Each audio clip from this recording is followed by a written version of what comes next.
కటాలాన్ movie Manorama OTT ప్లాట్ఫామ్లో streaming అవుతుంది.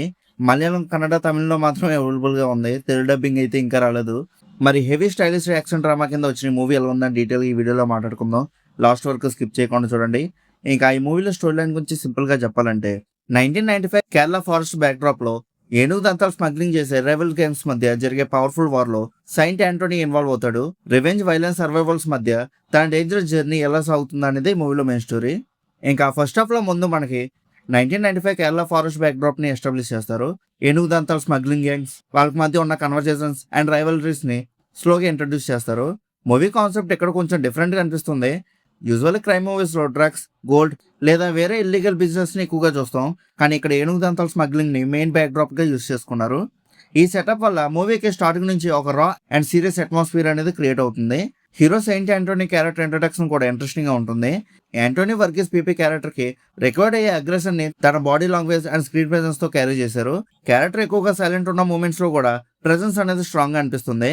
First half లో హీరో క్యారెక్టర్ కి సంబంధించిన ఇమోషనల్ సైడ్ కూడా కొంచెం ఎస్టాబ్లిష్ చేయడానికి ట్రై చేశారు. కానీ ఆ ఇమోషనల్ యాంగిల్ ని డీప్ గా ఎక్స్ప్లోర్ చేయకుండా మూవీ మెయిన్ గా గ్యాంగ్ రైవలరీస్ మీద ఎక్కువ షిఫ్ట్ అవుతుంది. కానీ ఫస్ట్ హాఫ్ ఫేసింగ్ అనేది కొంచెం స్లోగా అనిపించవచ్చు. ఎస్పెషల్లీ స్లో మోషన్ షాట్స్ ని చాలా ఎక్కువగా యూజ్ చేశారు. Character entries, walking shots and action moments లో రిపీటెడ్ గా స్లో మోషన్ యూజ్ చేయడం వల్ల కొన్ని సీన్స్ అన్నెసెసరీగా స్ట్రెచ్ చేస్తున్నట్టుగా అనిపిస్తాయి. స్టోరీ ఇంట్రెస్టింగ్ గానే ఉన్నా స్క్రీన్ ప్లే లో కొన్ని డెవలప్మెంట్స్ ప్రెడిక్టబుల్ గా అనిపిస్తాయి. ఇంకా సెకండ్ హాఫ్ వచ్చేసరికి మూవీ కంప్లీట్ గా కాన్ఫ్లిక్ట్ అండ్ యాక్షన్ మూడ్ లోకి మూవ్ అవుతుంది. ఫస్ట్ హాఫ్ లో ఎస్టాబ్లిష్ చేసిన రైవలరీస్ ఇప్పుడు బిగ్గర్ కాన్ఫ్రంటేషన్ కి లీడ్ అవుతుంది. ఇక్కడ యాక్షన్ సీక్వెన్సెస్ ఫ్రీక్వెన్సీ ఎక్కువ ఉంటుంది. Forest fights, chasing sequences, gun fights and close combat action sequences తో మూవీ క్యారీ చేయడానికి ట్రై చేశారు.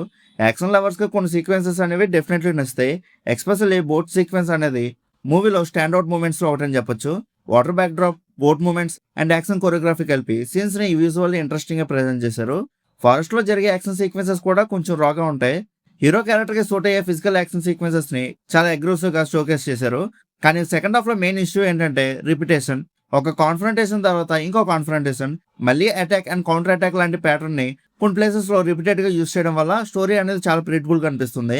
యాక్షన్ సీక్వెన్సెస్ ఇంట్రెస్టింగ్ గానే ఉన్నా సైడ్ స్టోరీ నుంచి ఫ్రెష్నెస్ అనేది ఎక్కువ డెవలప్ అవ్వలేదు. మూవీ ఎమోషనల్ సైడ్ కూడా అంత స్ట్రాంగ్ గా లేకపోవడం వల్ల క్లైమాక్స్ కి వచ్చేసరికి ఎక్స్పెక్టెడ్ ఇంపాక్ట్ అనేది క్రియేట్ అవ్వకపోయింది. So second half action sequences తప్ప మిగతా పెద్ద వర్కౌట్ అవ్వలేదు. ఇంకా పెర్ఫార్మెన్సెస్ గురించి మాట్లాడుకుంటే మూవీకి బిగ్గెస్ట్ స్ట్రెంత్ మన హీరోనే. సెయింట్ ఆంటోనీ క్యారెక్టర్ లో అగ్రెస్ అండ్ రానెస్ ని కన్వీనియన్స్ గా పెర్ఫామ్ చేశారు. ఎస్పెషల్ యాక్షన్ సీక్వెన్సెస్ లో తన ఫిజికల్ ప్రెసెన్స్ అనేది క్యారెక్టర్ కి బాగా సూట్ అయింది. హెవీ పెర్ఫార్మెన్స్ కన్నా బాడీ లాంగ్వేజ్ అండ్ ఎక్స్ప్రెషన్ మీద క్యారెక్టర్ ఎక్కువగా డిపెండ్ అవుతుంది.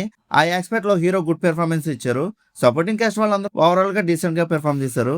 సునీల్ కూడా తన రోల్ లో స్క్రీన్ ప్రెసెన్స్ తో కొన్ని ప్లేసెస్ లో ఫ్రెష్నెస్ ని తీసుకొచ్చారు. ఓవరాల్ పెర్ఫార్మెన్స్ మాత్రం మూవీ అట్మాస్ఫియర్ కి మ్యాచ్ అయ్యే రేంజ్ లోనే ఉంటాయి. ఇంకా టెక్నికల్ డిపార్ట్మెంట్ ఈ మూవీకి మేజర్ ప్లస్ పాయింట్ అని చెప్పొచ్చు. ఫస్ట్ గా సినిమాటోగ్రఫీ గురించి చెప్పాలి. Forest locations, night sequences and back waters ని స్టైలిష్ గా క్యాప్చర్ చేశారు. Especially boat chasing sequences and forest action sequences లో కెమెరా వర్క్ అండ్ సినిమాటోగ్రఫీ బాగా వర్కౌట్ అయింది. కానీ విఎఫ్ఎక్స్ సైడ్ కొన్ని ప్లేసెస్ లో లిమిటెడ్ గా కనిపిస్తాయి. ఎడిటింగ్ కూడా పర్ఫెక్ట్ గా అనిపించదు. స్లో మోషన్ ఎక్కువగా యూస్ చేయడం వల్ల ఓవరాల్ రన్ టైం అనేది కొంచెం లెంతీగా అనిపిస్తుంది. రవి బస్రో బీజిఎం పవర్ఫుల్ గానే ఉన్నా కొన్ని ప్లేసెస్ లో చాలా లౌడ్ గా అనిపించింది. ఇంకా ఓవరాల్ గా ఈ మూవీ ఎలా ఉందని అడిగితే it's a below average film. Screen play development and emotional depth అనేది లేకపోవడం వల్ల ఫుల్ పొటెన్షియల్ అనేది రీచ్ అవ్వలేదు. సో నాకైతే అంతకేం ఎక్కలేదు. ఒకవేళ మీరు ఆల్రెడీ మూవీ చూస్తుంటే మీకు ఎలా అనిపించిందో కింద కామెంట్ సెక్షన్ లో చెప్పండి. అలానే ఇలాంటి మూవీ రివ్యూస్ కోసం మన సినిమా ఛానల్ సబ్స్క్రైబ్ చేసుకుని బెల్ ఐకాన్ కూడా ఆన్ చేసి పెట్టుకోండి. మా వీడియోస్ మీరు మిస్ అవ్వకుండా చూడగలుగుతూ ఉంటారు. ఇంకా మళ్ళీ మన నెక్స్ట్ వీడియోలో కలుసుకుందాం. బాయ్.